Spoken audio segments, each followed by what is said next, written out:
بسم اللہ الرحمن الرحیم نحمدہ و نصلی علی رسول الکریم۔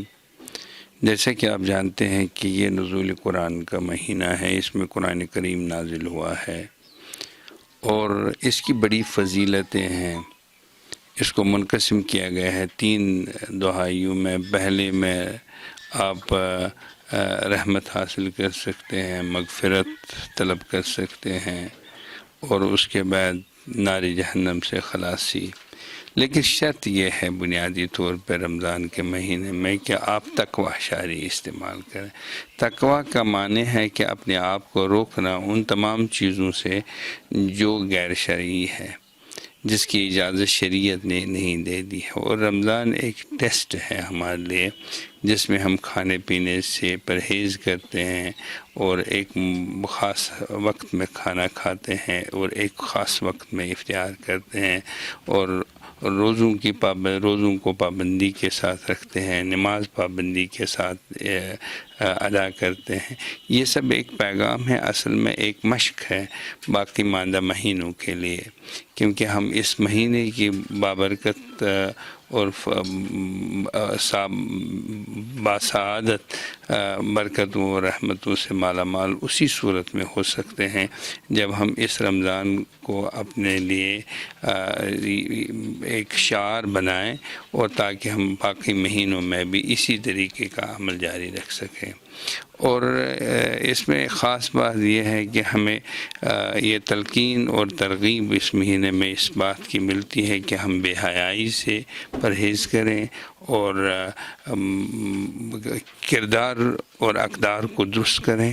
یہ بہت بڑی اہم بات ہے، کیونکہ ہم دیکھ رہے ہیں کہ ہمارے سماج میں جس طریقے سے بے روی ہے، جس طریقے سے مورل ڈیگریڈیشن ہے، یہ سب رمضان کے اصولوں کے بالکل منافی ہے۔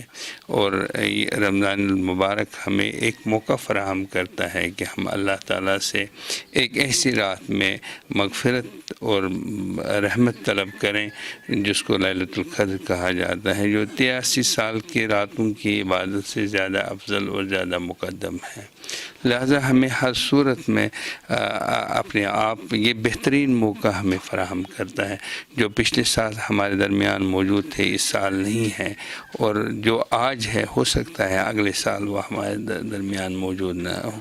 اور لہذا میں ان سے کہتا ہوں کہ رمضان کو ان لیٹر اینڈ سپریٹ لیا جائے اور اس پہ عمل کیا جائے، اور جو ہمارے لیے جو گائیڈ لائنز ہیں رمضان کے متعلق ان پہ عمل کر لیا جائے۔ اور میرے پاس کچھ رپورٹس بھی موصول ہوئی ہے کہ آج کل ہوٹلوں میں بڑا لوگ مسلمان زیادہ موجود رہتے ہیں اور بالکل وہ روزے نہیں رکھتے ہیں۔ میں ان نوجوانوں سے یہ کہنا چاہتا ہوں کہ اللہ سے ڈر لیجئے، کیونکہ قوموں کے زوال کی باتیں کہ باعث جو چیزیں ہوتی ہیں وہ یہی ہے کہ جب اللہ تعالیٰ سے نافرمانی کی جائے، اور نافرمانی اللہ تعالیٰ کسی بھی صورت میں قبول نہیں کرتا ہے۔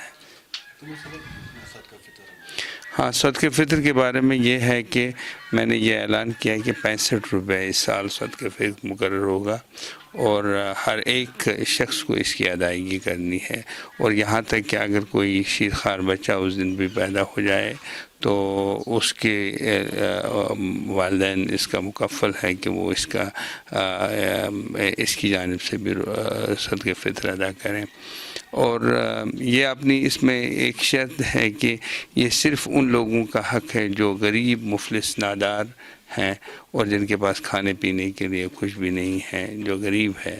اور یہ کسی دارالعلوم، کسی شرعی یا ادارے پہ یا مذہبی ادارے پہ اس کو صرف نہیں کیا جا سکتا ہے۔